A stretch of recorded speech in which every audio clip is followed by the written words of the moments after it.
I think there's a couple of films that you want to do before we're done. God's Own Country, which is this lovely film written and directed by Francis Lee. It's been described as Brokeback Mountain comes to Yorkshire, but actually has much more in common with the tone of The Levelling, that brilliant film by Hope Dixon-Leach, who is also here in Shetland. We're playing The Levelling tonight. So the story is Johnny, played by Josh O'Connor, is a young man living on a remote farm with his father, played by Ian Hart, played brilliantly by Ian Hart, and his grand Gemma Jones. He's fed up, he's disconsolate, he goes to the pub to drink away his sorrows. His sexual encounters with men are rough and quick and lacking in intimacy. After one of them, one man says to him, "Can we get a drink?" And he says, "We? No," because there is no we. Then Yorga, this Romanian character, comes along, and he's going to help out on the farm.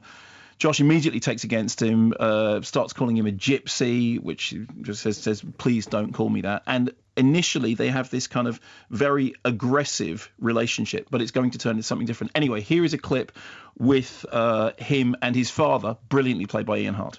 Thought I told you I want to get up to Top Fell early. Ah, well, I can take you now. We'll just pick the truck up. Well, you're too late. Eat up me.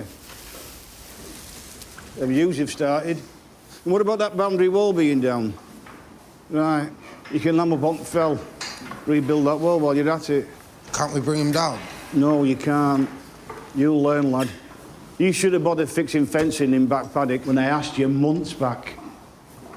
Might stop you getting kaylared on a nightly basis and all. I have a few pints in the night time, so what? What else am I meant to do apart from work, like? I keep a lid on that if I were you. What's wrong with just wanting a night out somewhere, Bradford or something? I don't know. Don't talk daft. I'm not you, you know. Who the hell do you think you're talking to? No one gives a flying what I think. I'm just here to slog my guts out because you're... And what? Now, forget it. Oh, no, you've clearly got something you want to say. So there is this broiling tension, this broiling aggression, and then during the course of the drama, that turns into something different, and it actually turns into a love story kind of against the odds.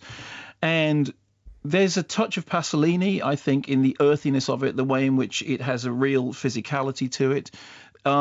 There are some beautifully written lines, about the environment being beautiful but very, very lonely. The scenes of farm life, of the everyday sort of cycle of birth and death, are very, very convincingly done. One scene in which an abandoned young sheep is given the coat of another sheep in order to make the mother adopt it is done almost in a sort of documentary style. But against that documentary style, there's this real sort of strong hint of romance, of love, of divinity, of something which is very, very moving. I mentioned The Levelling before. Like The Levelling, it has very sparse music cues. It's the sound of the landscape which you hear.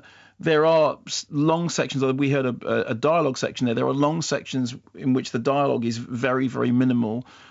It has something to say about geopolitics, about the way in which we accept people, into the country or don't. It's about overcoming prejudice, but more importantly, it's about the way in which a very sort of lonely and isolated character starts to find something which breaks down that isolation and breaks down their barriers. And I found it very, very moving. I thought it was beautiful to look at. I thought the performances were absolutely lovely, and it's easy to see why it is that so many people have been charmed by it. I thought it was a really, really fine piece of work, and it is called God's Own Country.